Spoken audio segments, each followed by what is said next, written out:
All right. We're live. We're live. Okay, this is all Fluff No Filler. I'm Rita. I'm Alaina. I don't know why we both did that at the same time. That's a good idea. Helps emphasize who's who, you know? It's the same brain cell going back and forth really fast. We haven't filmed in a Like while. 2 Like months. November? Was that It was last one? early November. It was right Yeah. after I got back from vacation, but before we left for a wedding. Yeah. So, and the number of finished objects she has is appropriate for that amount of time. I have 2. I would argue that it's an inappropriate number of finished Oh, no, you objects for can. any amount of time. Yeah, okay, so line acknowledgement. We are here on Line of the Coast Salish Peoples. It's beautiful and sunny for Seattle, which is very weird. It's been really lovely the past couple of days, which is really strange. It's still like very chilly, but it's been like sunny, not rainy. I'm like really happy with this. Yeah. Well, I've been confused because it's like, I'm not used to that level. Like, you know, the sun's in like a different spot. And it's usually cloudy and covered. So like when I'm in my little like living room area, like the sun is coming in and I'm like, what is this? Like this doesn't happen. Like, you know, it's very weird. It's nice. Yeah, it's really nice. It's very lovely out. Yeah. This is great weather. Sorry, it's just very beautiful. It's very picturesque at that window. Yeah. But we have our tea. We have our objects. I have coffee, actually. Oh, okay, yeah. This is Vietnamese iced coffee. Yeah. Yeah. Okay. What we're wearing. I remember how to podcast. Why don't you go first, because I need to look up details to remember Okay. what the needle size I used. Oh, I usually just put that on the screen. So. Oh, okay. I also don't remember what size I knit, so that's also a thing. Okay. This is the Cumulus V-neck by PetitieKnit, and this is actually yarn that Alaina gifted me. It's Explorer Knit Suri Alpaca lace in the color Retiro Park. Yes, it was from the Spain update. Yeah. So this is a while ago. two strands held together, and I've worn the bejesus out of it. I was telling Alaina, I was like, I think I like raglans because this one like drags back, and she was like, I have the same issue with my Cumulus V-neck that is the exact same yarn. I don't know what size it is because it was just an amalgam of an eldritch horror of sizing that I did myself. But I do find that it just pulls back. It's not like a lack of short rows because I mean, the pattern doesn't have short rows, but because it's such a deep V-neck, you don't need short rows. I think it's partially just the weight of it kind of pulls back. I am curious. There's like a Cumulus Blouse O-neck version that I'd be interested in because I do really like the gauge of it. I love the way the fabric feels. Very flowy. Yeah. It's comfy. I find and then excellent color choice by Alaina. This is like I sent that to you and was like, what do you want? Yeah. Oh, did I pick this color? Yeah. She has a better memory for yarn things. I think you almost went with and you did knit a pair of socks out of this yarn because I think like a flock or something. Okay. I think it's the Casa Batlo maybe, but it's like that rainbowy white base with like the rainbowy. Yes. I think you were also looking at that and you ultimately went with this and I was like, interesting, but not unpredictable, I see.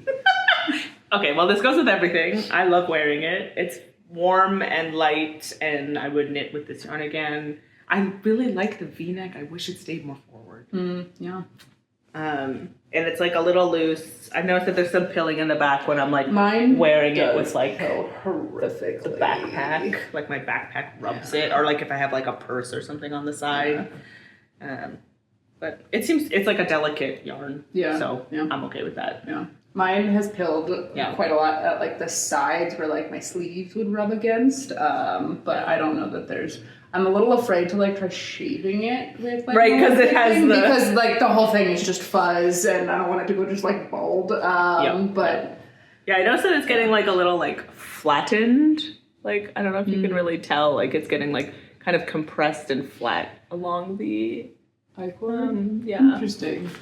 But I've been wearing a lot. I kind of wish I made the sleeves a little bit longer. I think when we spoke, like yours might have stretched a bunch. Mine had grown a lot. I think with most projects, I do a lot of steam blocking throughout just to like, I mean, it's not like a full wet block, but like you can see things relax and kind of grow a little bit. And I think I had knit mine to an acceptable length, bound off, And then as I was knitting the other sleeve, I was like, oh, I am running out of yarn. And when I tried them on, I was like, this is actually far too long now that I'm seeing it. So I frogged back, finished the other one, and then finished with like just the tiniest little amounts of yarn to be able to finish it. But even now, they're still like, they're way too long. Yeah. So I think like, it's, mine like sit a little too short right. for, and like, there's no weight to like pull it down right. because this fabric is so light. Do you have any yarn left over? I might. Yeah. But I probably wouldn't undo it. Like, I mean, it's like, it's fine. It's like when I'm walking, they're like a good length. It's just like normally when I'm like sitting, they'll sometimes feel a little bit short. So, interesting. But again, I still wear this all the time. It's like comfy and like, I don't know, because it's so delicate, it like looks rich, you know? It looks fancy. It's one of those, it's just like a basic raglan. It's just a v-neck raglan, but like in the right yarn and the right fiber combo, you're like, ooh, I'm a fancy lady. She looks fancy. Yeah. So, and I get compliments on this all the time when I'm wearing it. So, yeah. But yeah. That's what I mean. I'm wearing T number 1 by My Favorite Things Knitwear. I knit this last year. Was it last year or the year before? That's a really great... well, not 2025. It would have been 2024. I had it up on my phone. I can just tell you. I knit this in 2024. I started it in the spring, and then I think I picked up for the collar and didn't like how it was looking, and so I set it down, and it languished for forever. Wow, you really are close to the end. That's what I said. That's what I said. Rita's like, I can surely finish this before she's done talking. She's so talkative. No. I'm hoping that maybe doing your other projects I'll be able to finish because you got like 10 things to talk about. That's fair. So I knit a size large in this. I think my like bust circumference maybe would have put me on a medium. I think I was slightly off gauge, so I went up and just kind of accepted that it would be whatever size it was. When it was done, the yarn that I used is Coast to Coast yarn Baby Llama. There we go. Held with the Malabrigo yarn Silkpaca in the color Pearl. The Llama yarn is London Fog. I think this would the Llama Coast to Coast yarn would have been from the Fantasy Coffee House update, something like that. Sounds right. I don't know what possessed me to buy a baby llama yarn. I don't know why I was like, oh my god, brilliant. This is the yarn I should use for a t-shirt. It is a lovely garment. It just is like it's a weird because it's so warm. Yeah, it's very warm. Like despite it being like a pretty small gauge, like it's a pretty heavy garment. I think it's like almost 3 skeins of fingering weight yarn plus the lace weight. And it's just, I mean, it's llama, which is in the alpaca family, so it's also a little prickly to me. This is before I accepted that maybe I have an alpaca sensitivity. But it's really lovely. I did aside from the fact that I was slightly off gauge, I did all of the finishings to pattern. I had started to do the neckband just a normal way, like picking up from the right side of the fabric and then folding it to the inside rather than picking it from the wrong side and folding outward and sewing it down. And I ultimately didn't like the way that looked, so I had to start over on that. But I don't wear it that frequently because I feel like, again, it's really warm and it's like either like early spring or like fall garment. It's like a very specific time range that I feel like I can wear because it's got short sleeves. It's not going to get warmer in the day, right. So I knew it would be fine coming over here to Rita's house where it's like, it's not like chilly, but it's also not like swelteringly hot. Yeah. Yeah, that is my T number 1. Did I say that it was? Yes. Okay, cool. Yeah, you opened with that. Great. This was, I think I almost finished this in the last time we filmed. What a lovely color. She's a very lovely color. This is just a Musselburgh hat by Ysolda Teague. I think this is the adult large size. I knit with size 3 or 3.25 millimeter needles. And this is Knit's Denali sock in the colorway Yokel Sarlon, something like that. It was from Iceland. Oh, okay. The Iceland For some reason I thought it was box. that Dreamer's Revelry Wool Gatherer. No. There was a similar color, but I got different bases for that box. Okay. Not a whole lot to say about this. It's just kind of a basic Musselburgh hat. I think I cast this on I finished this 2 months ago. I don't have a lot to say about it because I don't have a lot of thoughts about Musselburgh hats in general. Other than they're great. I like to knit them. The end. Pass the time. I cast this on, I think, in advance of a trip, in advance of vacation, just to have plain stock in it, and ultimately didn't really work on it because I was so taken with my cashmere jaunty that I was like, what else is there? Why would I bother? Why would I do anything else? Do you want me to go again? Yeah, you'll do 2 and I'll do 1. Cool. This has not been seen since, I think, like episode 2, maybe. This is my Vertices Unite. Ooh. It's very long. This is the second size. There's 2 sizes. I could not tell you what size the second size is supposed to be because why would I ever knit anything smaller? This is... That's really nice color combos. Thank you. I had originally picked out like a bunch of grays, but when I started swatching it and playing with the colors, I was like, I don't know how any of these are sitting together. Like it just didn't feel right. They weren't singing. So this is like 5 different colorways. Actually, it might be 6 because I think I used an entirely different color for the border yarn. I would have preferred to use... Is it a blue or a black? It's like a dark gray. I would have preferred to use this color, but I didn't have enough of it left over. It has already had a very full life. In this project, 2 different colorwork sweaters, and I tried to use it in a different like scrappy project. Yes. Just like one single 100 gram skein of yarn. I was like, that's frightening. You've lived a full life, sir. I can give you a Viking funeral. That's fine. When last you would have seen this, you, the royal you, Dan, I had just finished, or I think maybe I was in the middle of this second section, and it sat for a very long time because this third section I picked up like 3 or 4 different times. I redid with like different colors? Different colors. I made a mistake at one point, and I was like, well, this can't sit. So I can't let this continue, but I did let the project sit for a very long time because I was like, well, this is stupid and I'm very mad that I don't like this color, and finally I did land on this yarn, which is I think I would have gotten this from the nursery. I think it's the Olan Mayara. It's really pretty. And the color Mist, I believe. Yeah, it kind of looks like beach stone color. Yeah, it's very, very beautiful, and I think I'm happy with the like slightly more blue look it has overall, like the shawl overall, because like one of these is a bluer color. Let me double check what all of the colorways are, because there's simply just a lot of things for me to talk about today. Sorry. These are in no particular order because I just shoved them into my bag. There it goes flying. So this light gray colorway is the Ampersand Fibers Castle and Fingering in the color Grisai 02. In this particular section, it feels kind of like beigey, but I do feel like it's a slightly purpley tone. This is the Coast to Coast Natural Fingering in the colorway Cortinarius. The darker tealy blue-ish color is Explore Knit's Earthy Sock in the colorway Skogafas, something like that. The light blue in here is Sandnes Garn Tin Peer Gint in the colorway Arctic Ice, and that was left over from my colorwork blue nice sweater.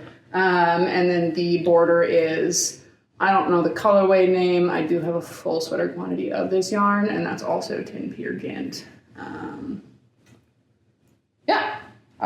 This is like a size 4 needle. This took me several months, largely because I just let it hibernate for so long. But once I figured out what color I wanted for this one, it really did kind of fly off the needles. I think I had to set it down for a test knit at one point, because I was like, okay, well, this has both were needing like US 4 needles. And I was like, well, we have to put this down. But I've worn it several times. It's great, just kind of like draped around the neck and just, whew.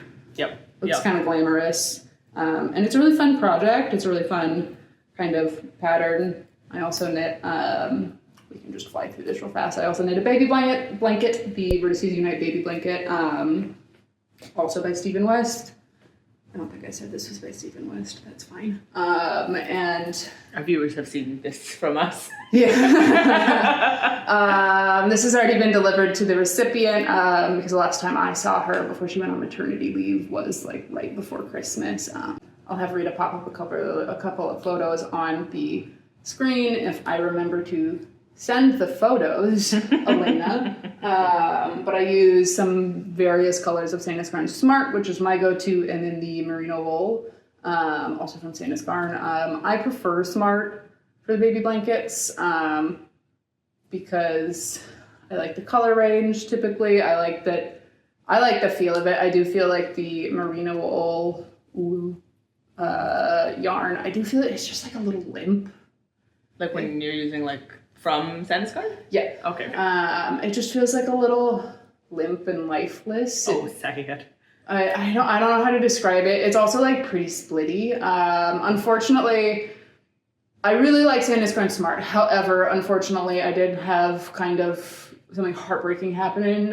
What I always do when I knit these blankets, I don't swatch for them. I've swatched for them previously, and I know what size needle I'm going to use. The yarn is supposed to be machine washable and dryable, as far as I understand. It is intended for like babies and homeware. One of the colorways, just one of the colorways of Smart, I don't even want to call it felting because it's not like it shrunk. Yeah. And I wish I had it with me here to show. It got like significantly fuzzier and like I would say that it was felted because like I feel like the like structure of it was very different from the others, but it also wasn't smaller. It did let off like a lot of extra fiber in the dryers. There was like little balls of like just like gray fiber, but it didn't change in size. And if she comes back to me and she's like, "Hey, something egregious has happened to this," I will fix it. I just bashed through it in a couple of days, and I was like, I don't want to look at this, and I don't want to have to buy more yarn for this. The only section that I think that would really need to be replaced is the second to last, like full section that's just the gray. It was texturally different in these sections where it's striped in, but it wasn't as noticeable. Like nothing had changed in those sections aside from kind of like the texture of the yarn. Just really, really strange that only that color did that, and I don't know if I've used that color specifically, but I think unfortunately going forward when I make these baby blankets, I will have to just make a swatch and then throw it in the washer dryer. That was so tragic when you were I was so sad. And like it was so beautiful. I love every single one of them that I've made, but like this one, I finished it and like threw it around my shoulders, and I was like, "Ooh, maybe she doesn't have to leave. Maybe she can stay here with me." But unfortunately, I did want it to, go to the recipient because I did tell her I would knit her a baby blanket. And you didn't want to knit another one. I didn't want to knit another one. That is true. But anyways, okay, baby blanket. This is sort of acquisition / finished object because not been seen before. Because it's been a while. Pair of socks, classic. These are the Hibernal Socks by Summer Lee. I bought this yarn. I was having a really bad day. I was missing my dog a lot, and I called my bestie Alaina and was like, "Can we go do some fun things?" She kidnapped me. Yeah, I kidnapped her. And she very kindly came. We went out. We went to 3 yarn stores in Seattle. I planned Rita's best day ever. You wanted to go out to Bainbridge. It was a Tuesday, and I was like, best I can do is we get on the ferry and we go to Bassa, and because that mushroom pub. The Mercery is closed. So instead I was like, okay, hear me out. We hit up all 3 yarn stores in the area because there is a new one in the area. And then we go to Din Tai Fung. We planned on going to one, and then we just kept adding them on. And then it was like, well, let's go to Din Tai Fung. Might as well. I was like, okay. Well, I think I said we go to Din Tai Fung. We both get ourselves a bowl. We each have a bowl of that wonton soup for ourselves. So it was heaven. That was heaven. It was a good day. We did really good. Yeah. So there's some acquisitions that I'll show at the end that was also from that day. But this was one of the things that I bought. It's the name Hedgehog Fibers Twist Sock? I don't know the name of it. It's a BFL blend. Okay. This color was called Sage, which I think there were 2. I'm a sucker for those rainbowy ones, but whenever you knit them up, they don't look as good as they do in the skein to me anymore. And I'm just like sad that I changed it from that beautiful art form into something that I don't really like as much. And so I'm trying to buy like less heavily variegated yarn, even if it is for socks. So that's why I went for the sage. And then also I'm native, and so a lot of the times I grew up praying. We would pray with tobacco with my people, but because we were like in the Southwest a lot, we would use sage as well afterwards, just to like kind of wash the smell of the tobacco away in the house, and then like cleanse a little bit with the sage. And so when I was having such a really bad day, and this yarn was called sage, I was like, I don't know, something about that energy and that juju was like really good. So I started knitting these socks as like comfort ones, and I kept them, I wanted them to be really easy. Like I was like, I'm not doing contrast anything. Like, don't. I love not doing a contrast. You're like, I have 2 ends to weave in on this bad boy. It is so fast. And I don't have to carry around 2 yarns and worry about like whatever. So I love them. I made them super tall. I made them like, this is like an extra large, I think, because I just wanted them to be like cozy, comfy sage house socks. I know you're finally allowed to wear them because you've I know. finally gotten a podcast. I know, now we got a podcast, so like I don't have to worry about them looking like all, you know, felty with love later. So now I'll be able to wear them. Love some Hibernal Socks. Yeah, love some Hibernal Socks. Diving back into my bag of goodies. So this is another Jaunty. This was, I think, a whip in the last episode. This is Pigment Ply Silky Sock. I got this yarn at Block. The colorway is called Not a Villain, Not a Damsel, something to that effect. That looks so good. She's so pretty. I remember when you first started knitting that, when I just saw the little end. Yeah, like, you were like, I don't know about that. And I was like, okay, you don't see the vision, and that's fine. Yeah, I did not see the vision. The colors are like really lovely in here. I wanted something that was gonna like honor how beautiful it looked in the skein, but I also knew that if it was just like, I didn't want to knit socks for some reason. I feel a weird aversion to knitting, or knitting socks out of like a merino silk base. It just like, it feels like it's going to be too floppy and like, yeah. Like it's just not going to spring back the way that I want it to. Yeah. And this is, I think, all but like 9 grams of yarn, something like that. Maybe it was less than 9 grams. And the pattern directs you to knit to like 45% of your total yarn and then start the decreases. And I think maybe I could have gone a little longer. I don't remember. I think I had slightly more than a full skein of yarn. Did we ever go get you a little scale from Acorn? I did get one from as a Secret Santa present. Oh, great. I've been referring to it as my drug scale because it is terribly accurate. Upstairs. I kind of want to get it. Oh, well, I want to see what yours looks like. It's like that big. Okay. It's got like 2 plastic covers on it. I don't know why. I don't know, maybe drugs. Who knows? Yours is She's a little guy.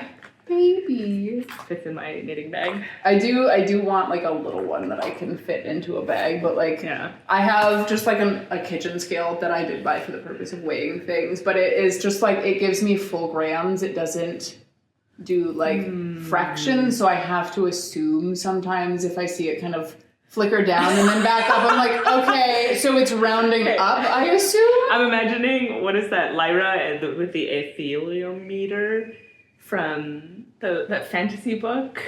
A Twisted Knife? What's the first one? A Golden Compass. Alaina's, I never like, read those books. Okay. No, we were not allowed to read those books. Okay, well, she's given like this, she's like a magical child who can like read this compass when no one else can. And it has like all these symbols around it, kind of functions like a clock. I think there's like 3 hands or something. And so she's like, okay, it reads this and this and this. And imagine Alaina holding up her scale being like, only I could decipher these flickers. Yeah, totally. Yeah. So now my new one gives me accurate readings out to like 2 decimal points, or 2 numbers out after the decimal point, which is dreadfully specific. I don't think I need it to be that specific, but like it's pretty satisfying. It went hard. It went really hard. And then this was a test knit. This had a really short turnaround time. This is the Pippa Patch Shawl by Miffy the Label. This is, it's going to be in my revelry. I have no desire to remember what the names of any of these yarns are. This was a really interesting test knit. I don't think it was my favorite test knit that I've ever done by any stretch of the imagination. How many have you done, would you say? I don't know, maybe 10 total. I feel like I typically end up test knitting summer garments, but there's another test knit in there to talk about at some point. It is like a kind of gauge. There's a calculator that generates the numbers for you to use. You input like your gauge. Oh, this one. Yeah. You input your gauge, and it will spit out the numbers for you. And my experience initially was, so typically with a test knit is, like, you're going to receive a fairly finished pattern from the designer. And this is not always the case, but typically it's like a pretty finished pattern and you're looking for like very minor, like numbers issues, or like, hey, this could be worded a little bit more clearly. And this felt a little bit more like I was banging on the walls with a wrench, trying to like figure out if there was a bug or something. There was a weird issue at the beginning of the test knit where, like, first of all, the pattern is like massive for being like kind of an insert your own numbers thing. I was like, this is overly much. It felt like it was geared a little towards beginners, which is fine, but it just felt like overly explained in some places. And then there was an issue. It was supposed to be like both inches and metric, but the inches measurements that it spat out were so wrong. It took me like a day and a half of like staring at this to understand, oh, it's an issue with the calculator. It is not an issue with me and my understanding. I was like, my gauge is 24 stitches over 4 inches, let's say. And it was like, cool, you're going to increase 18 times. You're going to have 36 stitches and then it is going to be 18 inches long. And I was like, I don't think that's true, actually. Ultimately, I think she ended up solving the issue. I ended up just working from the metric version, and it was fine. It is fine. This edge is, so it is constructed, let's start from the beginning. So it's constructed in like 2 halves. You knit like one spot casting on here and knit to the like widest point here, and then you stop, cut the yarns, turn it, cast on a couple stitches, and then start working horizontally, and that's why these stripes go in 2 different directions, and then it's joined at this center line here. This edge I find has absolutely no stretch. Wait, so you've picked up all of these stitches, or like you've knit this separately and then you attach the 2? So it feels really similar to knitting this guy, where you're kind of like, this is just a decrease edge kind of along. So you're knitting, you've got it facing, I can't describe this to both the camera and you, and okay, it makes sense. But like, so I've knit all of this. All of these are live on the needle, and I've got a couple of stitches here, and then at the end of this row, I like K3 together, knit 3 together, and then go back the other way. And so you're like knitting 3 together every point here, and that's joining it. Okay. And you can like kind of see that edge with the light coming in, maybe not. But it was fine. I'm not like super jazzed with it. It's fine. I'm glad I finished the test knit. I'm glad I got to participate. It was like an interesting experience. I don't know if I'll knit it again. Again, this edge is so rigid. And that has to do, I think, with just that, like, this edge going along the side, like, there's no way to make that loose enough in my experience. In my opinion, there's no way to make that loose enough such that you will be able to pick up enough stitches. And I think I even added, I think it was like a pick up 3, and then I added 1 all the way down. You can kind of see that on the back here that I, backwards loop cast on a stitch, but it's still just, there's not enough. And it's not, the I-cord doesn't have enough stretch, the R-cord has plenty of stretch. It really is just that edge of that. Okay. And It was a fine test knit. I don't know if I'll knit it again, but I think it'll be a nice gift to give to someone at some point if I ultimately don't end up wearing it. I just had a lot of projects at one point that were like single row garter stitch stripes on US 4 needles. I also knit a baby sweater as a Christmas gift. It has been delivered. This is just the swatch. This was the Explore Knits Carlsbad worsted in the colorway Aster. I think I bought this last year. I think it was during their like national parks like monthly update, and I was like, well, that's a perfect color for my friends, yoink. And I got 4 skeins of this. I think I used maybe 2 and some change at best. Nice. I knit I didn't even tell you what it is, the mini season sweater by Ozetta, which is a half fisherman's rib. That's the front facing texture. That's the back. Also a really fun knit. I think the only thing that I really didn't enjoy about this was knitting the sleeves, because they're such a small circumference. I had to knit them magic loop. And the texture pattern is such that like in knitting in the round at some point, or at the end of each needle, it starts with a purl, and like getting the like yarn situated like just right to start with a purl just like always felt kind of, I don't like it. Felt like it was taking me like just an extra long time to knit. It was a really quick sleeve, really truly is like a worsted weight yarn. So I think if I do knit that sweater again, which I probably will, because it was really, really fun, and it was like, it's gonna be a nice cozy sweater. She just turned 2. I knit the 2 to 3 year size, so she'll be able to wear it for a while, and her sister will be able to wear it for a while. But I think if I do the sleeves again, I will just pick up and knit them flat and then just throw in a quick seam, because I think that'll be a lot easier. Yeah. Might even do that before like joining in the round on the body, just pick up real fast. But it's so pretty. That's such a pretty color. Such a lovely little swatch. I think I ended up also doing a mid-project block on that, because I was like, my gauge here feels like really tiny. Yeah. I was like, should I go up a size for the body? And I blocked it, and I was like, whoop, she has grown really significantly. I think like the body was supposed to be, there was 2 different sizes that I was looking at. I think one was supposed to be like 29 inches around, and one was supposed to be 30. I blocked it, and I was like, ooh, we're at 32 inches. We're just gonna scooch you in a little bit. And it turned out fine, but I was like, okay, cool. Trust the swatch. Yeah. Me? Yes. Okay. I have 3 more, possibly. Okay. I have another pair of socks. Surprise. Said no one. Gosh. Oh, I took a picture. I can't even remember. This was, I think, a yarn that I took from Alaina. She was giving away. And Explore Knits Denali sock.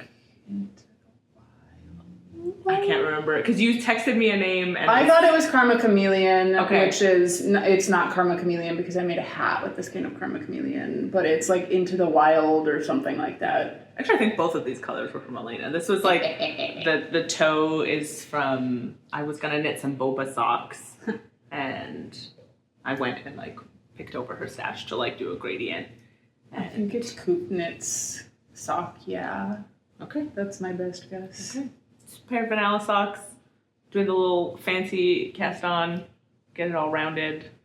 I'm getting faster at it, but sometimes I'm like, is it worth it? I don't know. I do an alternating cable cast on for like the top of a sock. Crochet?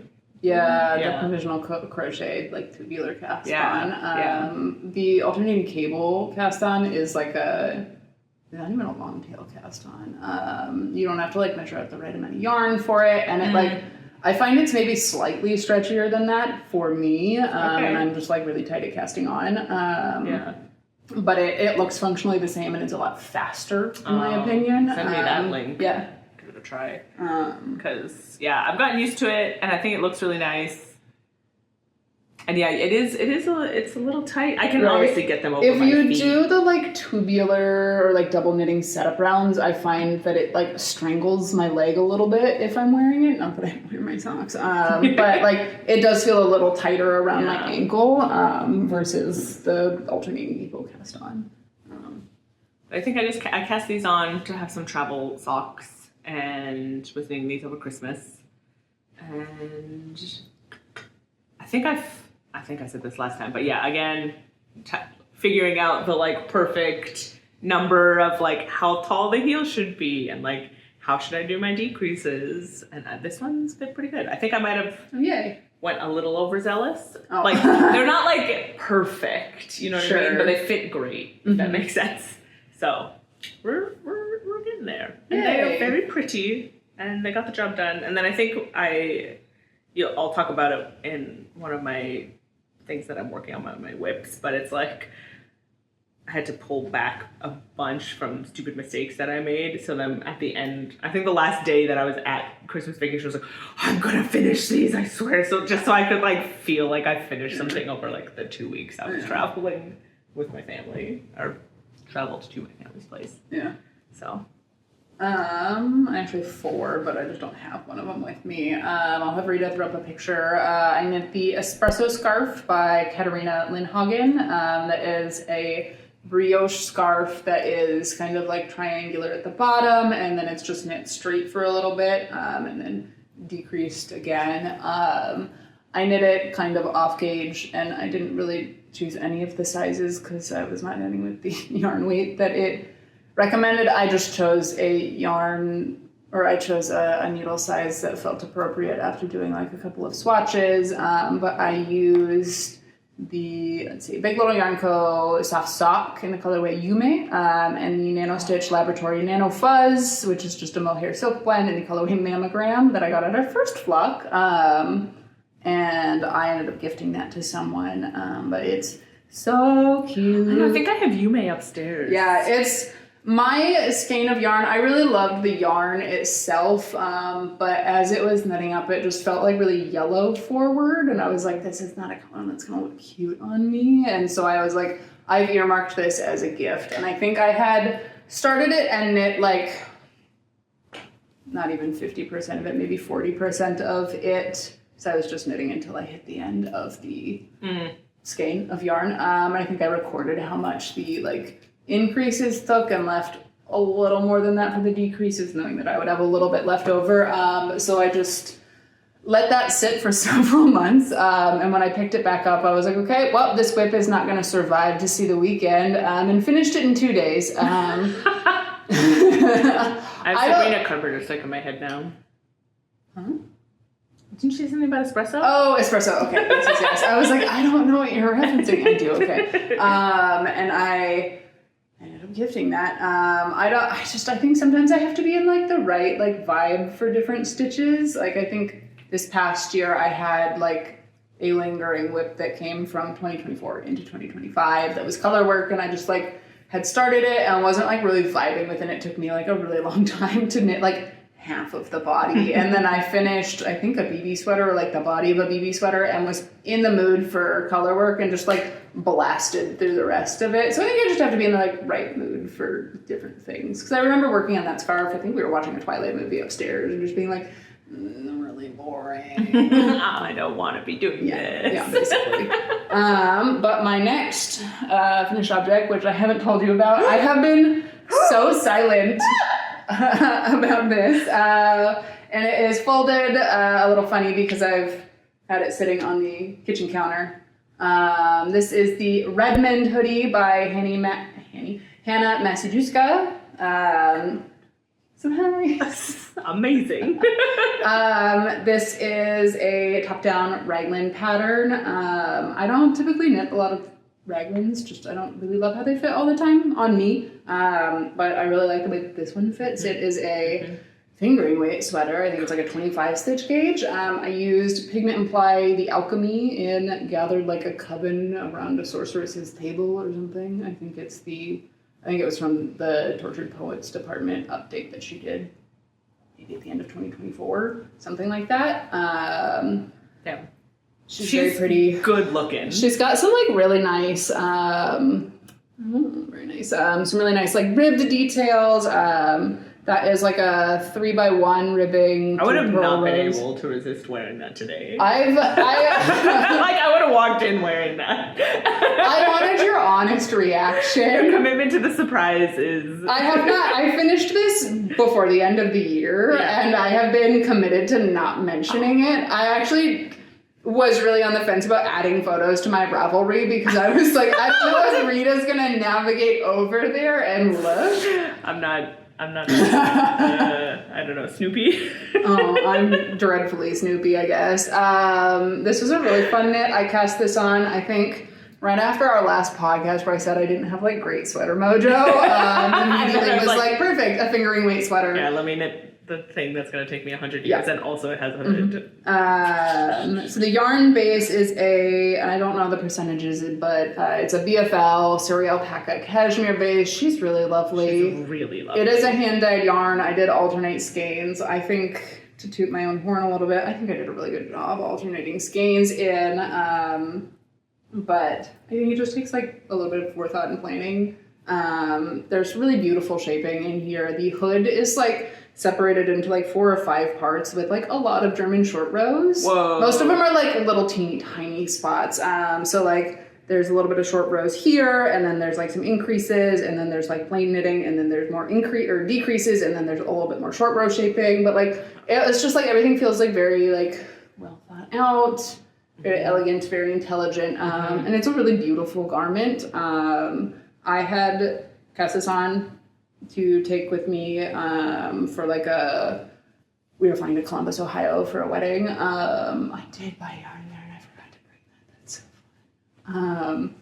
But I needed something to work on the plane. And I cast on a top-down raglan because I was like, yeah, I'm not going to finish this anytime soon. And true to form, I did finish the yoke while we were gone.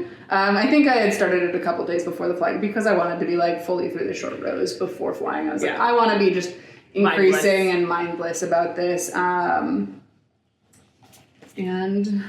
I lived up next to my computer for a couple of weeks, and I was like, I'm not going to finish this before the end of the year. That's fine. Yeah, go nuts.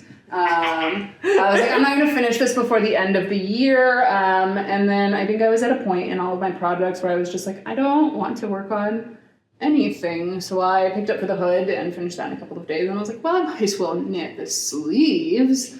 And then just kind of single-mindedly was like, I have to finish this. She's so cute. She's really pretty. I think I might have cropped the body by like 3/4 of an inch, something like that. But I'm happy. Crop.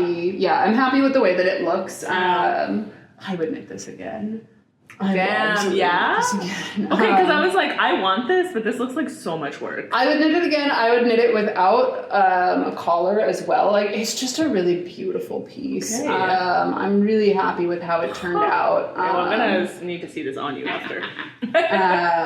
Yeah, really, really happy with how this turned out. And, like, I'm envious. I want one. Yeah. For me, as insane, just a little feral when I get excited about a project. It really did not take as long as I thought it would. I think I cast on at the beginning of November, somewhere thereabouts, and then finished shortly after Christmas. It was definitely before New Year's Eve, and like for it being a fingering weight sweater and my not having worked on it for like several weeks at a time, like it really did not take me that long. Not that that means anything about anyone else's knitting speed. I just have a lot of time to knit. But it was a really nice knit. Really pretty. It's really pretty. I'm like, how do I convince myself to knit one of these? It was really fun. I really enjoyed it. And I had been like on the fence about like the ribbed details, but like I'm really happy that I did them because like it looks so nice. Yeah. It like really, it's like subtle and it makes it look really like elegant. Yeah. And like handmade. Like it's like, you can't get this. Sorry. Yeah, I'm really happy with how this turned out. And I will mention I did alternate skeins in several different places. I think at some point shortly before the end of the yoke is when I started to run out of the first skein of yarn, so I started alternating in there. And then I knit a good chunk of the body with that second skein of yarn, alternated in a third skein, there we go. And then I left enough of that second skein to do the sleeves, because I wanted to used the same color that had finished the yoke in at the start of the sleeves. But it takes a little bit of, I think, planning and foresight to, okay, I'm going to want to use this, leave a little bit of that. But yeah, it's really fun. I'm really happy. There's a little bit of like double knitting at the base of the neckband. I'm really happy with this pattern. It's like, I don't know, maybe it was like $10 or something, which is like really not that expensive in the realm of things. But it was a well-designed pattern in my opinion. I was really happy with it. So I have 2 more things in that bag. Do you have anything else? No, but I just literally just have 2 socks. Okay. Well, this was another test knit. Rita also doesn't know that this one is done. Surprise! How do you... This is mine now. This is the Lynx Vest test knit for Rebecca Clow of the Crayabea. It is a top-down knitted vest. The pattern, this particular pattern, so there's 3 different patterns kind of within the Lynx family, but she's juicy. There's pretty. Like a Lynx pullover, which is a drop sleeve, and then the Lynx vest and cardigan, which are the same construction. They're part of the same pattern, so I was technically testing the cardigan and the vest, but I only tested the vest because I didn't want the cardigan, based off of the size that I was selected for. And this is so nice. So pretty. So nice. So this is the size 7, which is definitely more positive ease than is recommended for my size. And the reason I ended up knitting the size 7 is because the test call was like Google form, and like you could select which, one you wanted to knit, the pullover, the vest, or the cardigan. I was like, yeah, I'm down for all 3. And then there was like 3 different sizes, and I think the sweater and then the vest and cardigan had like 2 different amounts of eases, and I was selected for a size that I would have knit, I think, in the sweater, but I was like, I think I can make that work.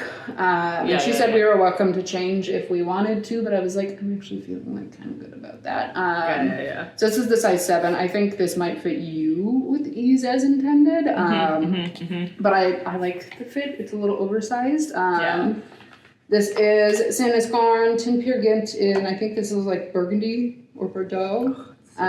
This is also Sandnes Garn, Tin Peer Gint, and I think pink lilac. And I use the tin silk mohair in the same color, and then the burgundy mohair is the Knitting for Olive Bordeaux silk mohair. And that I already had in stash, so it was basically free. This is a steeked pattern. I do still have to like finish the steek on the inside, but other than that, it is functionally done, and I've worn it out to dinner last week. Yay! And the buttons, I'm so thrilled with the buttons. They match the colors perfectly. I was really pleased with that, considering that I hadn't purchased them in person. Yeah. Well, that's an online purchase. That's like perfect. Yeah, I did really well with that. I'm gonna toot my own horn. I was so excited to sew these buttons on. I sewed them on the day they arrived. And if I hadn't like put off ordering the buttons, I would have been able to sew them on as soon as the garment was finished. This I finished literally New Year's Day. It would have been done on New Year's Eve had I not set it down for a couple of weeks. So initially when I had cast on, there was like a single numbers error with the short rows, and I was like, well, I've reached an impasse, and I set it down for like 4 days, and so I was finally like, I can puzzle out what this meant. And then like the designer did respond to the question, but it was, I think she was sick maybe. But overall it was like a pretty smooth test knit. There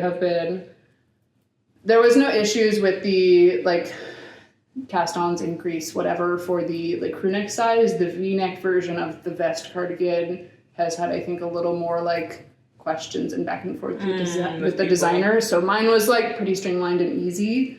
So I don't have like a whole lot to say about the test knit itself, but I'm excited for the pullover to come out. I don't know if I like want to knit this color work again immediately, because it's just like hard to get into like the right rhythm of. I don't know. But yeah, I'm very happy with how it turned out. That's so cute. I love it. I love it. Yeah. And then the last finished object, you also are not aware, because last you saw this, it didn't have sleeves. What? Okay, wait, we were just together on like Monday. It's a Sunday. Yeah, it's like plenty of time for me to knit sleeves. Oh my god. I finished the body that night when last you saw it. This is the Sandro sweater by Flaminia Laura Chini? The Knitting Flum? Yeah, like that? yeah. Right. It is my yearly cable knit sweater. Not to say I won't knit another cable knit sweater. I have a tradition where I knit a cable knit sweater starting on like New Year's Day. And I would have finished this actually, except that I like started knitting the back, and I was unclear if I was going to be happy with how it was turning out, and so I let it sit for like 5 days, and then I was like, nah, it's going to be fine, and then just blasted through it. You're like, no, I'll be cool. So this yarn is ZZ Textiles Falkland DK. The colorway is Broom, B-R-U-M-E. Not like sweep, broom. This is a 70% Falkland wool, 15% baby alpaca, and then 15% silk yarn. It's really, really lovely. Oh, it's so soft.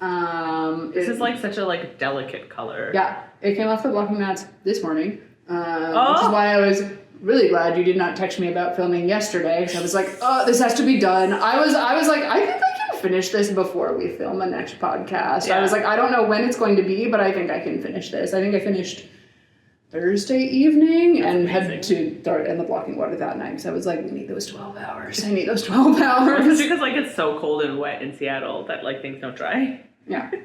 So this is actually the one that I wanted to wear today, but I wanted the surprise. Actually, that doesn't fall. The sleeves are nice length. Good.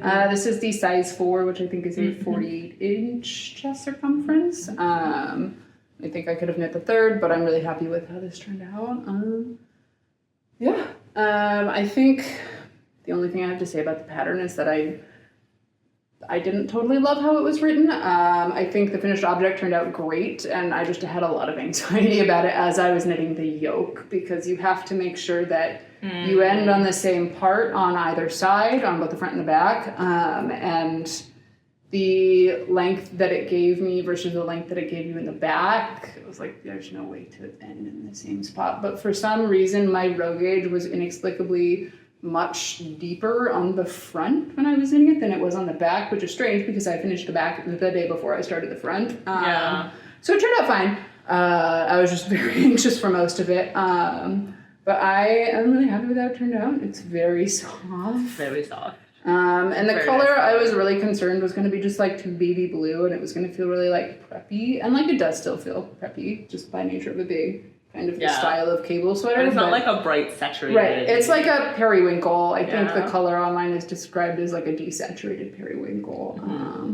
That feels right. That feels dreadfully soft. It's so soft. I was concerned that I had knit the sleeves too far, and I think I ended with 6 grams of yarn left over, like the little tiniest amount. I knew I was going to be pushing it, but I really thought I was going to run out of yarn at the end of the second sleeve, and by the grace of me and a yarn scale, I didn't. Great. I'm happy with her.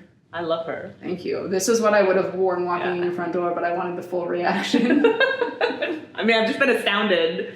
Keeping all these secrets from me. I text you everything. Yes, and I wanted the full reveal. I wanted your face to be like, wah, wah, 3 times over. You are almost to the end of that. I just have to finish it. We can pause for a second and you can make it a finished object. Well, yeah, I'll block it and stuff. I'll count. We'll do this as like a transition to like whips. Okay, yeah. Yeah. So this is almost a finished object. This is basically a finished object. This is Alaina and her Jaunty queendom. I think I was like freaking out about.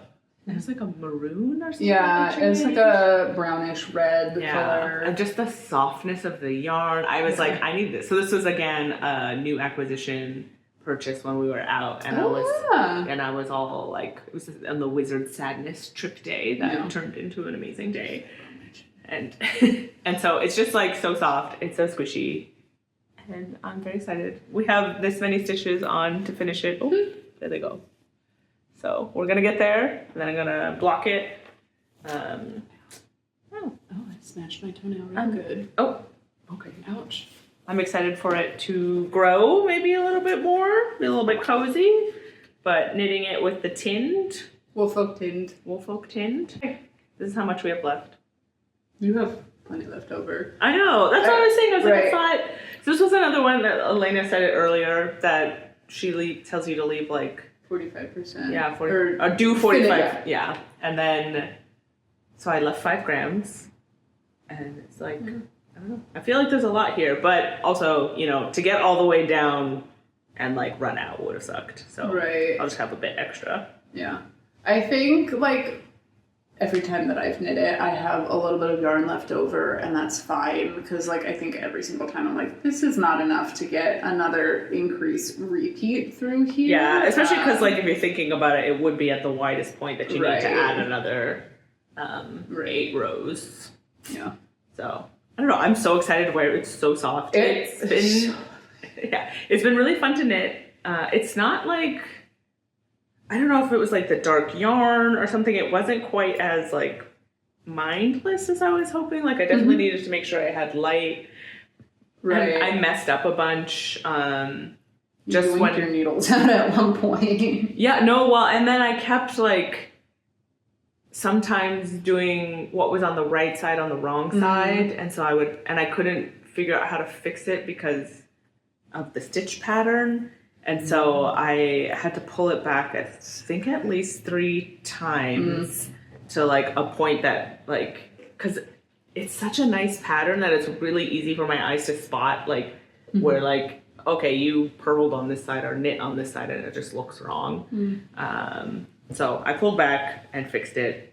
And basically, since I couldn't fix it, I just like laid it down on the ground and was just pulling it out and then like just like weave the needles back in to pick them all. And it took a long time. So I probably would be done had I not needed to do that a bunch. But I mean, you're like 4 rows from the end at this point. Yeah. You're very close to the end. Totally. I just was like, when I knew she was coming over, I was like, go, maybe I can talk about it. But So just imagine me doing that, trying to finish this sleeve, but like 3 days ago.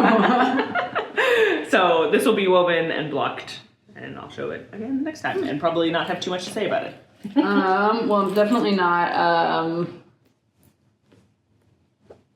my oldest cast on, but in the spirit of Jaunty's. This I cast on, I think 2 days ago. I had just finished. You're a monster! Oh my god, Sandro. stop! 2 days? I'm done with my second skein of yarn. I have 6. I gotta leave this podcast. This is also the Jaunty pattern by Andrea and Mowry. I got this yarn while we were in Scotland. This is very pretty. Cardiff Cashmere, and I think it is 306. I think the colorway name might be like Charm or something, but it's so lovely. It's like a pretty like beach glass green with like a little bit of purple and pink in it. She's really lovely. Not a whole lot to say about it. I have about this much left of my second ball, and then I have 4 more, so I have 6 total. I will just knit until I'm like 2 to 3 grams away from the end of the 3rd ball and then start decreasing. I knit another, I knit well, the first one that I finished was also in Cardiff Cashmere. I knit while we were on vacation. It's really lovely to wear just kind of around the neck. So I'm excited for a slightly longer version. I'm using size 4 needles, which I would argue that the Cardiff Cashmere Classic is a sport weight. It definitely doesn't feel like a DK weight to me, and so I'm using a slightly smaller needle than the pattern gives for the DK weight. I think it maybe calls for a 5. I'm using a 4. I like the fabric it gives. Yeah. Very excited to see the end of this one. This is, I think, one of my like winter knitting plans, just because I have the yarn. It's been like sitting there mocking me, laughing at me, and I was like, Being like, just need to knit it. Pretty. Yeah, basically. So I'm excited for this one to be done because she's pretty, and I think it'll be really nice with like winter clothes. I didn't bring down one of my projects that I wanted to talk about, but You can't probably get it. Okay. And we're live. I went upstairs. The project was right next to me. So, this will look very familiar to everyone. I have started working on her again. Finally! I know. I've checked your Revelry more to see if you've worked on these. But she's looking great. I've done the heel. And we are hoping... Go over here. Will you be able to see the sparkle? Okay, he's Perhaps not. I don't know. But yeah, Maine Coast. Summer Socks. Summerly.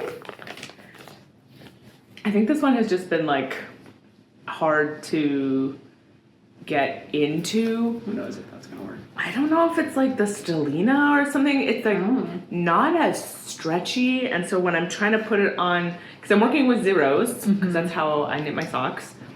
And then my cable needle, like if you look at like like is bigger. it's so big and like it's hard to like get in there. Do you have the like Luca DPN set in the little size? Why not just use one of them? Oh, not in the little size. Oh. But I know I was thinking about maybe just like finding another needle or like I don't know, figuring out some workaround. Do you have a single toothpick? I think I do have a toothpick. That might work. Yeah. Okay. For the cables on this one, I think I started out doing them without a cable needle, and then in the rounds where there was a lot of cables, they're just like, it's like a 6-stitch cable. It's a 3/3, and I was like, this is really exhausting and kind of hurting my hand. So I was just using a DPN. I just like pulled the stitches off DPN, put them back on. It was really rather painless. I might try to do that because it's just like I'm like into the sock. I'm tired of like this being a whip. But every time I think about picking it up, I'm like, oh, it's just like a little bit too much work, which is crazy because it's like You've done a lot of cabled socks and they haven't felt this like tedious to me. And I don't think it's the pattern. I think it's the yarn combination. This is the conclusion I've come to. I don't know if it's true, but it's just like it's the zeros with this like thicker cocoa knits cable needle. I think that's like a 2.5 millimeter cable needle. I think I have the same one, and that's like a full like I think 0.5 millimeters, half a millimeter larger than what needles you're using. So I'm not shocked you're having issues. Yeah, it's just weird because like I've used this a lot for my other cabled socks. I've like not had a problem, and I always knit on zeros. I guess with my maybe I haven't been knitting on zeros for all my previous cable socks. I think they might have all been ones. So maybe that's the problem. But I still love the yarn. The pattern's really pretty. I am going to finish it because I would like to own these socks. But it's just, we're hanging out. We're hanging out. We're in there, guys. That's why I don't knit cabled socks, is because I think I would find it just so tedious, and then I'd be like, I have to do another one. And I don't usually feel that way about second socks. It's like it's the same with sleeves. It's like as soon as I finish the first, I have to cast on the second sock or pick up for the second sleeve so that I can just like pick it up and start going on it. And like if I make any modifications, I want to like remember what I've done. Yeah. And so I think with this one, I picked up and did the short rows on both, like within an hour of each other, just to make sure, because I think I did modify them ever so slightly. So it was like, well, this is done. Yeah. The prettiness of the cabled socks gets me through. Like I'm like, oh, they're so beautiful. I would like to wear these. Yeah, they're really nice. So like I'm motivated enough to keep going. But this one's fighting me. This is an essential ribbed beanie by Andrea Garn. This is, I believe, the adult large size. I'm using 1.5 millimeter needles. It's like a soft size or thereabouts. I love your... They're too big, so they sink down really, really far. They're so pretty, though. They look very cute with that. The yarn is Explore Knit's Denali sock in the colorway You Can Hold Me Like He Held Her. I think this was like a last dinner party music updates thing that was like a collab with Red Door Fiber Studio. Red Door Fiber Studio. Love Red Door.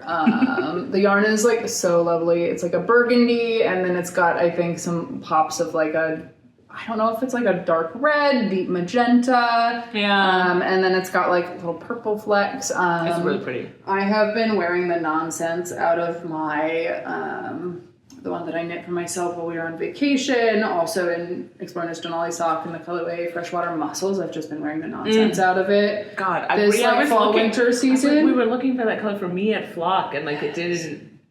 I think when we went to it. Well, I thought they only had it in the larger weight. Oh, yeah, they might have sold out of it in the sock base, and I think they had sport. I really wish I had purchased it more, because I really do love that yarn. Yeah. I'm not getting any really, like, egregious color pooling issues, which is, like, pretty thrilling. I, like, really love that colorway, and I accepted that I probably wouldn't wear a garment out of it, but I had also just knit that like jaunty in like functionally burgundy, and I was like, I don't need two. That's the problem I'm running into now, is like, oh, I could knit a jaunty out of it. No, you have a jaunty in a similar color. Why would you knit a second one in an almost identical color? So I sat on it for a while, and I was like, I have to knit with this. So that is like my January Year of Socks yarn project. Mm-hmm. Oh, that's so nice. I have two more in here. I have two more as well. Cool. Okay, I'll go for this one. This is the, pull it out, the Winter's Pullover by Ozetta. And I've, again, calling this my aggressively handmade sweater, and I'm still very excited about it. I'm on the second sleeve. She's going great. I think I've texted you about this, but like since the shoulder is like so deep, it has a lot of positive ease. It's built for a lot of positive ease. And I've never knit it. Like if you like isolate how long this sleeve is, like it looks comically stupidly short. And so when I was knitting it, like I think in the pattern it's like, you know, knit the 16 or whatever decreases, and then switch to this like super long ribbing. And she was like, you may have to go longer, but like, you should be fine. And I was like, you're crazy, lady. Have you seen how long this sleeve is? So like, tiny. I'm gonna go through so much more yarn. Like, oh my God, I was like, started panicking. And then I put it on my body and I was like, oh no. Like, it's actually fine. Like, it's like hitting like where this is hitting. And then I'm adding like 4 inches of the ribbing. So like, this is gonna be chonky and I am excited. I think like, I'm hoping that when I was measuring into it, I think this might be a 4. I think I might have sized into a 5, but I was worried about my yarn consumption because I had bought, this is from Big Little Yarn Co. It's the Baker's Assistant colorway, and obviously I was like, I can't get that again. So you bought this several years ago. Yeah. So I was like, okay. And I bought it when I was like a little bit smaller. So I was like, oh, I was sizing for a 4. And I was kind of doing yarn math or whatever. So I was like, okay, make the 4. It is so oversized that like, probably gonna grow a little bit in blocking. Yeah. And I'm thinking like, if I let it dry and I'm like, I still want this bigger, like I'll stretch it and we'll be fine. But I'm very excited. I decided to go. I did not do Alaina's cool switch the hand-dyed yarn. Oh, I don't really do it that intelligently for a drop shoulder. It's just for like a round or like a raglan yoke. Okay. Well, I've noticed that like, I don't know, you can kind of see a difference. If you look at the back, like it's pretty white, and then, well, comparatively, and then it's like pretty speckled and it stops here, and then it goes like a little bit more white. So I'm decided that I'm fine with it. My hair keeps getting stuck to it. I don't know what's going on with this yarn or how fluffy the stuff I picked, whatever. But it's been, I think the one thing that I'm finding really hard is like, the needles are huge and like it hurts my hands, and I don't know. And I was having a really hard time knitting the sleeve. And so finally, for just this Christmas, I've gotten the shorter set of Chiagu. Oh, the 4mm. Yeah. Not 4mm, 4 inch inches. set. Yeah. And oh yeah, you bought those on our anniversary. Yeah. And so I think I got the smaller set because it's like those are the sizes that I use. This obviously doesn't come in it, so I bought these separately and was like, I'll have a spot to put them and use them. Mm-hmm. And it's made it a lot easier to do the sleeves, which is great because I was doing like magic loop with like the 5-inch ones on this, and it was like, oh, it's hurting my hands. Interesting. Yeah. I find that I go through sleeves a lot faster. I always start with like 16-inch circulars and knit until I'm like, oh my god, this is awful. And then I switch to magic loop, and then I feel like I'm fine. Oh, interesting. Okay. Yeah, I was doing it with, I think, the 16 inches, and then now I'm on an 8 cable for this. Oh, shout out to Tea Cozy. I think I went and bought I was trying to find a small cable for these, and I think it was the store owner, actually. She was helping me, and she was like, oh, you can usually do it on the 14s, or I was like, okay, great. I left with it. I came home, that was the cable I already owned. So I was like, okay, I just bought... That's why you went to Tea Cozy without me. Yeah, so I was like, that's why I was like, great, I have 2 cables that are size 14 that are basically useless to me for these basically useless to me, larger cables. And I was like, I'm so mad. But, I didn't ask for a receipt. I didn't do anything. So I was like, okay, fine. Maybe I just own this. It was, right before Christmas. And so it's like, that's it. That'll sit there, whatever. And so when I came back, I had a friend visiting. We were in Ballard for the farmer's market. And I was, trying to make us delay until 12 because Tea Cozy opens at noon because they don't believe in... Their hours have expanded since, I think her name is Emily, bought the store. Because now they're open later during the week. That's true. I guess on Sunday. Yeah. Whatever. Fine. They open at 12. And so I was like, okay, it's 11:55. And everyone wanted to go. And I was like, can we go to the yarn store, please? And so I had put the cables in my bag and went in. And I was like, hey, I'm sorry. I bought these from you guys in December. I already own this size and the 8s weren't available. Can I swap them? And totally understand if not, I don't have a receipt. That's fine. This is a business, She was like, oh, yeah, okay. Let me look. And then she went and she looked. She found the 8s. She took them from me. She swapped them. I was like, thank you. So now here we are. So hopefully this is my next goal. It is not going to live to see the end of the month, is what I hope. Because I've been so freaking cold in my house. So, old house, bad insulation. We have a heat pump. It tries its best. So, that's that. This one I've been working on and off since December. This is the September sweater. Ooh, she's looking nice on camera. This is the September sweater by PetitieKnit. I am knitting this wildly off gauge. I think I'm knitting a 3XL to get maybe a large, something like that. I want to eat it. Isn't it really satisfying to view? Yeah. So the yarn is doing all of the heavy lifting here. This is Yarn Hero Fiber Arts Stipple DK, which is a discontinued base. In the colorway Stipple, and the colorway Otter. And it is... Why Otter? I don't know. Okay. I didn't name it. I know, but what? So this is a color changing yarn similar to Spin Cycle. This is a DK worsted weight base. I think it's billed as a heavy DK. Call it Miami Sunset or something. Creamsicle. So nice. It's very nice. Otter? I think I was trying to fall asleep one night and I had a brain blast where I was like, oh my god, September sweater, just knit a September sweater. And I thought about getting a mohair to pair with it, and then ultimately I was like, I don't want to knit with mohair right now. I mean, I like knitting with mohair. I didn't want to knit this with mohair. Because I didn't want to have to buy more.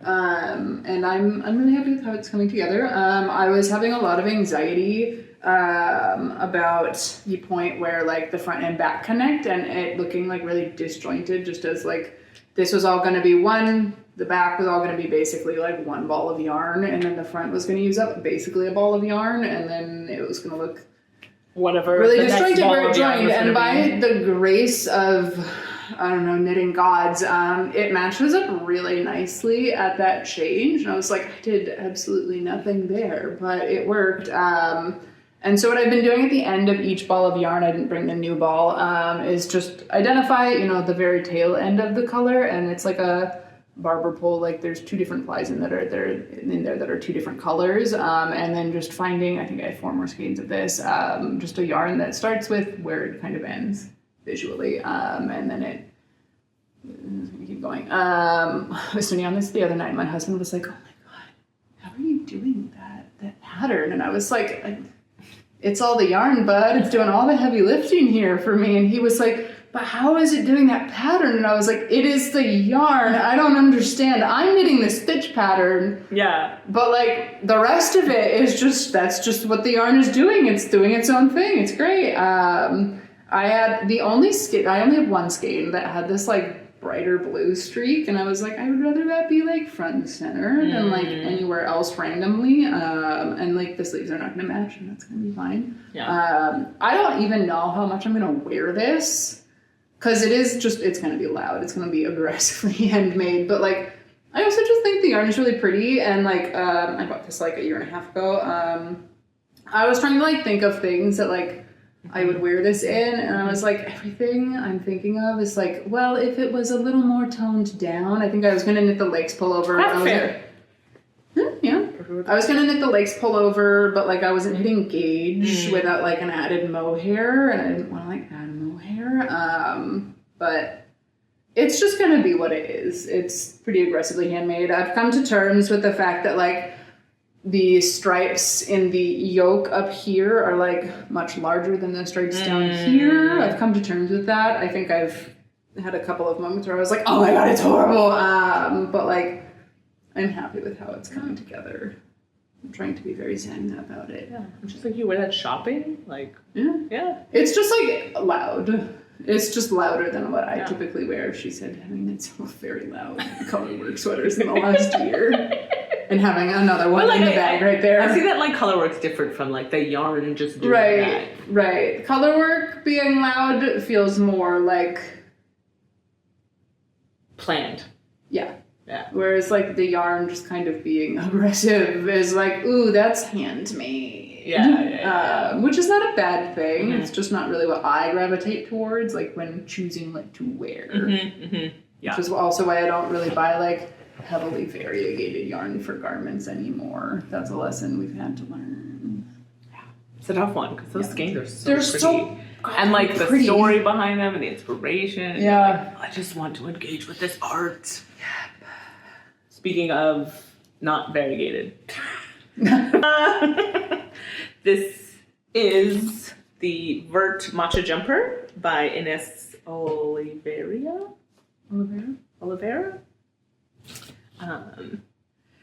This was one that took up all my time when I was in Florida trying to knit it.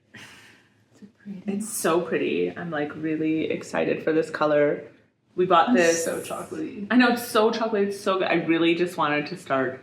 Like, I think we were going to Bainbridge with Kristen. Yep. And I was like, I want chocolate brown yarn and I need to make it for the matcha. And I was like, this is gonna happen today. So I ended up getting... You were determined. I think the yarn that I wanted, both were like knitting for olive colors. They didn't have it in like the merino, the color that I wanted. So I bought just the chocolate in the soft silk mohair. And when we went to... You didn't want to go to Layman Kid because you were like, it's like big dollars over there. It is big dollars. It is big dollars over there. But it was right after Black Friday, so they were doing like a store-wide sale or something. Yeah. And they had this, it's 85% merino and 15% nylon. It's called Kiddo. And this was like $12 or like $14 or something. And then we had the discount. And they like matched perfect. I was like, yeah, that's what I want. So you really wanted the matcha sweater, and you wanted like a chocolate brown. And I wanted to be able to cast it on as soon as I got home. It's actually going to be very trendy this year. Yeah, I know. I've seen it everywhere, and I think that's why all of the chocolate was sold out when we went to La Mercerie. La Mercerie had also just done like a 10, maybe it was 15% off store-wide sale, which like they never do. Yeah, and I think did we go on Sunday or Tuesday or something, or Monday? I don't know. Sunday? Yeah, and they like did the sale like Friday and Saturday or something. So we had gone the day after the sale, which is like fine. I mean, like 10% off is basically just sales tax in Washington. That's actually not even sales tax in Seattle. Yeah. So I was fine that they didn't have it. I think what annoyed me is like I went and like there was stuff out and I grabbed it, but apparently that had already been accounted for and being purchased, but it hadn't yet been pulled off the shelf. So I thought I could get it, but I couldn't because someone else had already bought it. But it's coming along. I think I was just doing something dumb. The pattern is written kind of confusingly for me personally. I don't know if I can safely show anything, but they have set up marker notation as like dots.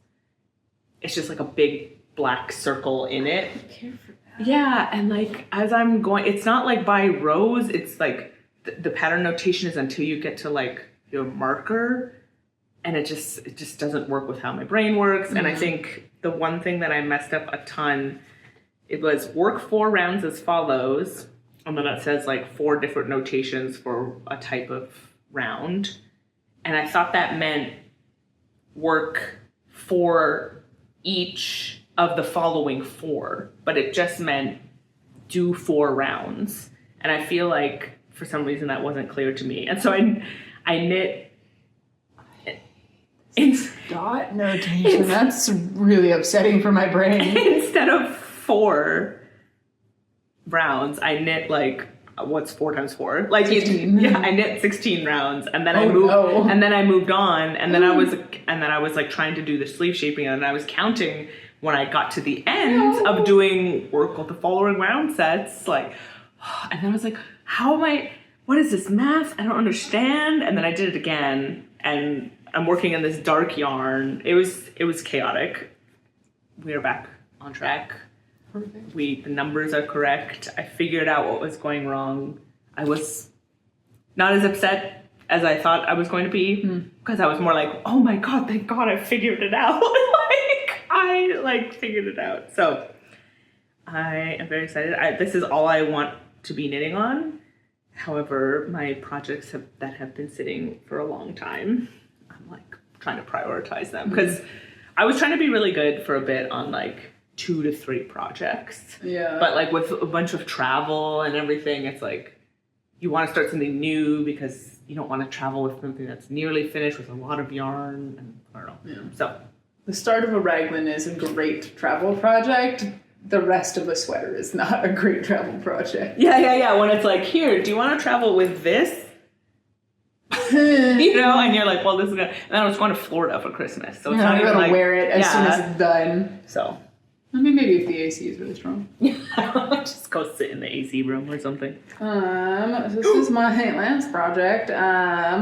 There's 4 balls of yarn attached to it, so I'm not going to take all of it out. I'm very happy with this. So this is it's going to be a very scrappy project, and that was one of the things I wanted to do this year, is a project using all my scrap yarn. I've been saving up in like bags, just all of my like scraps and like extra balls of so like pretty fingering weight and mohair, and it's taken me a long time to get to the point where I'm okay with like using different bases together. Like theoretically it kind of gives me the ick to use like, okay, so like one of these is like a merino and cashmere, and some of it's just like a Shetland, and some of it's like merino, and like I'm okay with it at this point. I'm very happy with how this is coming together. So this is the spot Me sweater. and my therapist have talked it through. I've had to do a lot of soul searching. This is the spot sweater. I'm just going to tuck that away. We don't have to look at the rest of her on the inside. This is a spot sweater by Anna Wenzel. I think this is actually the spot sweater regular. So there's the original spot sweater, which I knit. I think it might have been the first colorwork sweater ever that I knit. Very ambitious for me. This is the regular version. The difference between the two, the regular spot sweater, the neckline is I think a little narrower, and it's a really deep yoke raglan. It's just like increasing every other row for the entirety of this. This one has, I think, fewer like every other row increases, and then I think I'm coming up to the point where you do like, I think it's like, it's offset where you're like increasing as usual for sleeves and body. So good on so camera. Good. I mean, it looks great in person too, but like normally when you look at it on camera, it doesn't look as nice as it looks in person, and like this has maintained its beauty. Yeah. So the yoke is going to be a little not quite as deep, is what I'm trying to say. I've tried on the neckline. I think it looks really good. It's not quite as like strangly as the original is. It's going to be kind of a gradient. I had actually started it a couple days prior in a different color way and had mapped it out, and I was like, yeah, this is going to be great. And then I did like 3 repeats and was like, this is dog shit. It's objectively, it's really nice. It's just, it's not going to be something that I wear. It's going to be really, really loud. And like these are a little closer to my colors, and so it's going to be... Blurple is your color. Yeah, it's going to be like a blurple gradient, and it is not going to be entirely stashed because I've ordered a couple of additional balls of yarn just to kind of smooth out the transition a little bit. I ordered a skein of this colorway in just like a natural merino base or a non-superwash merino base to kind of smooth it out a little bit. But it is really fun to see yarns that I have used in other things. There's a lot of different yarns in here, so I won't like name all of them, but this main top color is it is a Llama Kid mohair silk, and then their Elmer fingering base, which is merino and cashmere in the color Lila. And then I've kind of gradiented that into this colorway, which is, I think, a yarn that I got in Scotland. Can't remember the name of it off the top of my head. It's like the Marie Wallen British Breeds. I think the color is corn cockle or something. And then this yarn is what I used for my walnut sweater last year, that purple one. And so it's just really fun to see all of these colors kind of coming together and other things. It's just, I'm very happy with it. I had to set it aside because I was waiting for some mohair to arrive, and I was desperately trying to finish this one before the podcast, and then I got sucked into the Jaunty. But I will get through it. Vortex. The Jaunty vortex. I will. It's not like a pressing need at any point. She's so pretty. I don't know what size I'm knitting yet. I'm knitting either a 4 or a 5. Both the 4 and 5 start with the same number of cast-on stitches, and it is identical down to the point where you start like the different increase rate. So I haven't decided. It's either gonna be like a 45-inch circumference or a 48-inch circumference. And I just haven't decided, and that's fine. But I'm really excited with how this is turning out. I think it looks pretty. Really good. Yeah. I'm very pleased with it. I'm pleased with myself right now. I'm doing good. I had decided I wanted to do a scrappy project, and then my brain immediately was like, you're casting that on tomorrow. Have fun. Have fun. Oh my god, this is like so much brain planning. I melt when I try to do that kind of work. I'm like, this is so hard for me. I mean, I had tried to like map out how I wanted it to look with like kind of the full range of yarn that I had left over, and it was going to be kind of greens and blues and then purples down into like lighter colors, and like I was really fed up when I looked at it, and I'm like, this is just... Okay. We just had some really thrilling technical problems where Rita's phone ran out of storage, and it was like, hey, you're gonna have to free up some space. And so you tried to upload the photo or the videos to Dropbox, and it's... But like, are we gonna sit here for like another like 45 minutes while we wait for that to upload? No. So the light will be gone. I know. So I stole my husband's phone. So sorry if like the footage has like changed quality, but we're trying to figure it out. It's been too yellow for a little bit. Yeah, it's very like blown out when we use my phone, which is really strange because when I watch back the footage on my phone, like just as it appears on my phone, it looks fine, and it's something. And it looks good in Adobe, but then when I export it, like when the exporting preview, that's when it changes everything. Anyway, so we've tried I've tried a bunch of things, but anyway, we're trying the Android, being like maybe it's Android to Windows versus Apple to Windows. Yeah. Maybe something funny is going there. We'll see. So I think Alaina got a little cut off talking about her last sweater.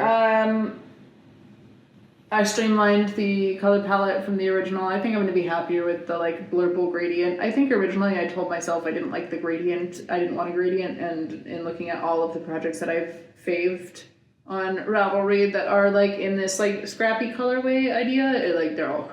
Oh. So I don't know why I was like, I don't want a gradient. That's exactly what you want, actually. Okay.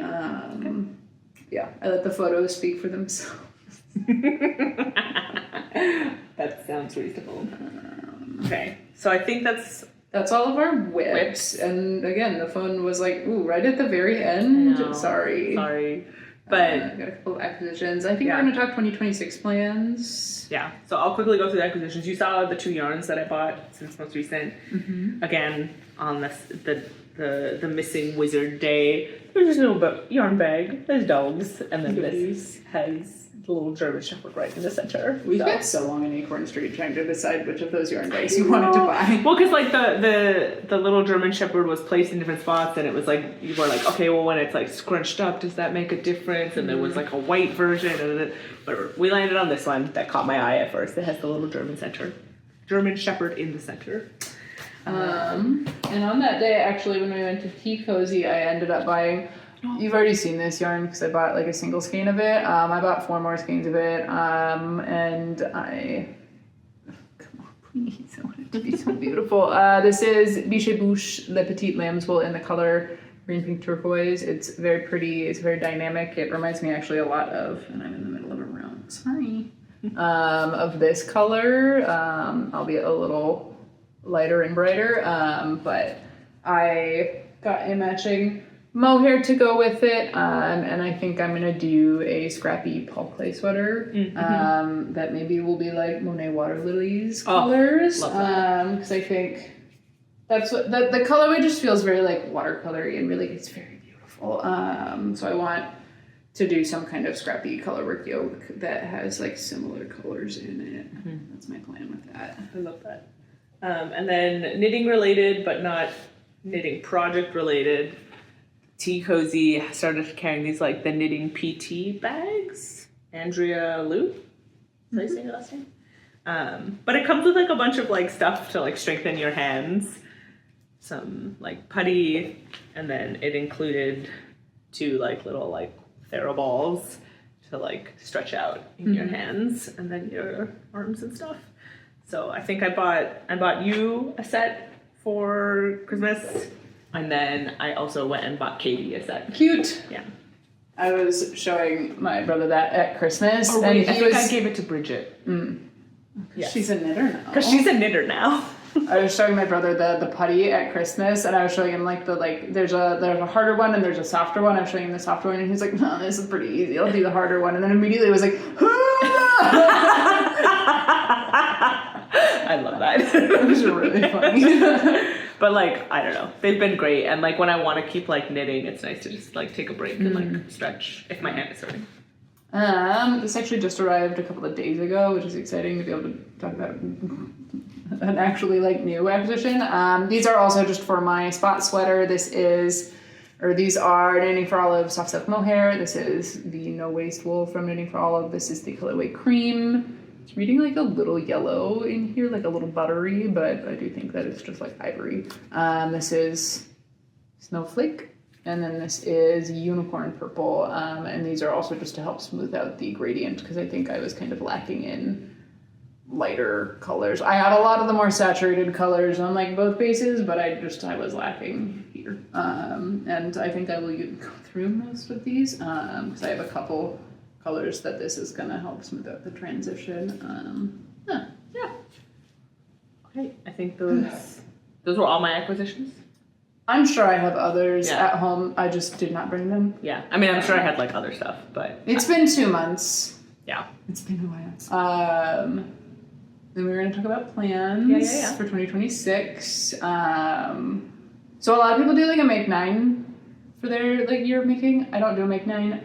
As soon as I make a make 9, it's a make 0, because I don't want to make anything on the list, because now I feel beholden to the list, and well, screw that, and I don't want to do the list. Fair enough. So I don't do a make 9. I want, it's a hobby.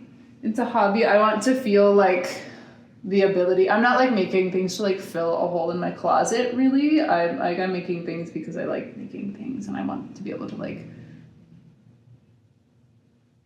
choose to use whatever I want to use in that moment, or whatever I'm in the mood for. And like if I put a cabled sweater on my make 9 list and I'm simply not in the mood for cables at any point, I don't want to like force myself to make a cabled sweater simply because you made it on a list. Right, I made it in I made the list in January, and now it's October and I don't want to knit that. And I want the freedom to be able to like change my mind, or like, I don't know, like make new patterns as they come out. So I usually do like seasonal knitting plans. This one. Yeah, okay. Sit over his little. So I usually do like seasonal knitting plans. This was one of my seasonal knitting plans. The Jaunty was another.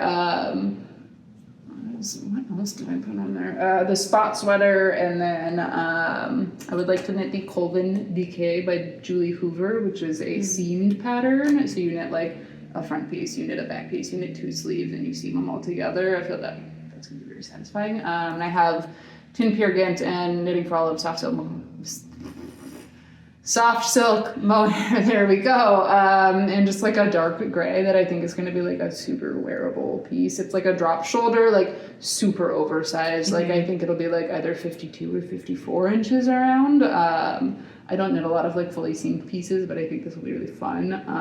And the gauge is identical to the Lynx Vest that I just knit, so I don't even need to swatch technically. Perfect. But I think this year I want to do, obviously I want to knit more from stash. I want to do another year of like sock yarn project. Again, it doesn't have to be socks, but I just want to like use single skeins of yarn. I'm willing to flex that to just like single skein projects or like single skeins of yarn rather than like it has to be a sock yarn. And then, I've already lost it. It's gone. I can like see you editing a little like loading bar on my head. That's a great idea. Thank you. Yeah, there was something else I wanted to do and it's gone. It's fine. I might just zoom in on your face and do like the math thing over the math overlay. That's rude. Let me double check my notes because Rita's really rude to me. I have the editing power. No, I don't know what I was thinking of. Oh. That's so fun. It'll come. That's so fun. I have not honestly thought about any sort of plans at all. I feel like it's been finish what is on needle. And then as you're kind of chatting through things, I'm like, oh yeah, like it would be nice. Like obviously I knit one for Nathan. It would be nice to have one for me. There's a couple of yarns in my stash that are like burning a hole in my pocket. Like I would love to use, I bought some matcha from Sandnes Garn. Or just the regular Peer Gynt. Yeah. That I would really like to find a project for to use. I'm thinking about that pullover, the hoodie that you just made. She's so good. Yeah. But I feel like I'm trying to, again, also go through stash. Dude, my work they were like, we went through our, their stash or whatever of yarn, and it was like... Your work? Yeah, they had like a bunch of yarn in storage. Because they like make things.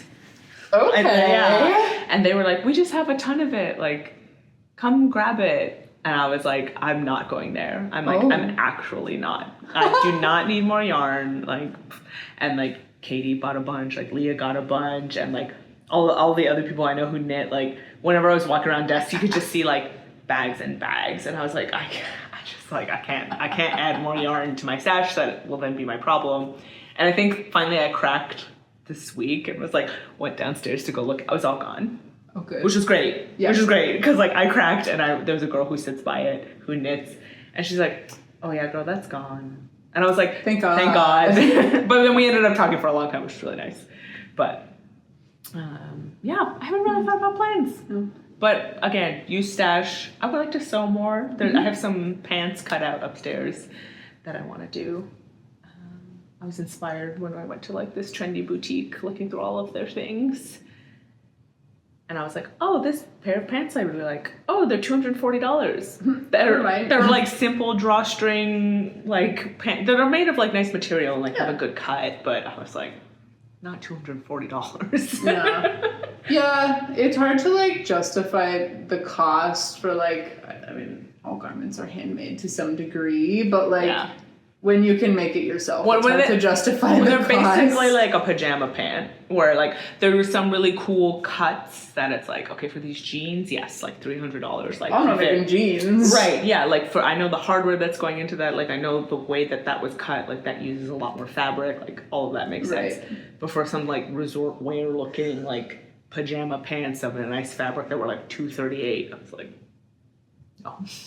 I was like, I got nice fabric at home, I can put some elastic in some pants. I can make that myself. And I can make some like wide leg. Bow leg? What's the... Oh, like a barrel leg? Barrel leg, thank you. Yeah. I don't want we'll give it a try.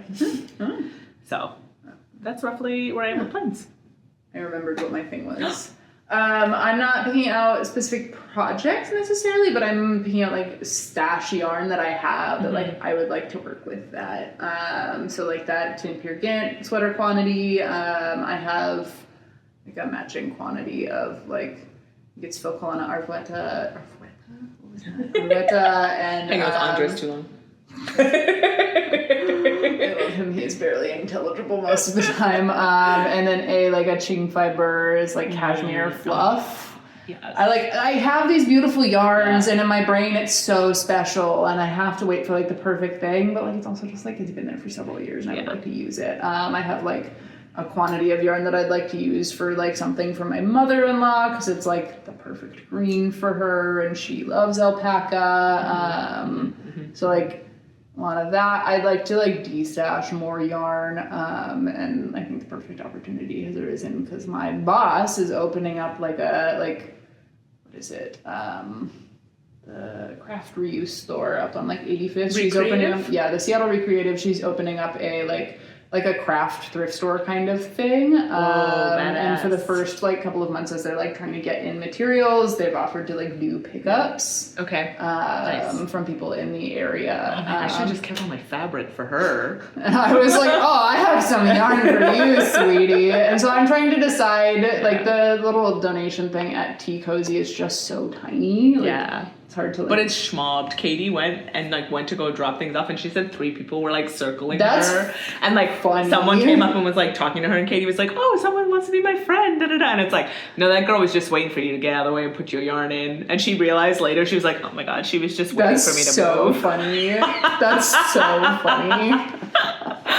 I'm glad it gets taken. Yeah. I just I feel like every time I'm spontaneously over there, I'm like, oh shoot, I had a yarn to drop Well, and it is here. a small thing, so if you're like, it's teeny, I've and made it's this. I have large amounts of things that I'm like, I don't want that anymore. I want that, and there's not space, especially if other people have dropped off stuff. Which, you can put like 2 sweater projects in there, maybe. Yeah.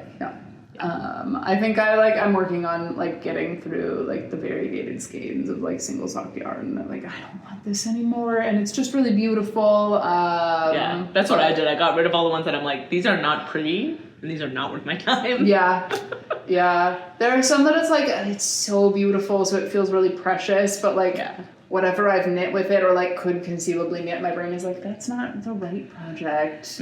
But I'd like to knit a pair of gift socks for someone. Over Christmas, my brother and he started a yarn or a sock project, and he crochets. When are we gonna knit together? I don't know. Okay. He crochets so and he wants to knit a pair of socks because he said the crochet socks were just really unstretchy and not quite as comfortable, and so his second knitting project is a pair of socks. I think that's what I did. I did a hat and then I did a pair of socks. Yeah, those were... They were something. They were something. He knit an entire... It's just it's like a tube scarf and fingering weight yarn. That was his first project, and then he was like, well, I'm done with knitting forever.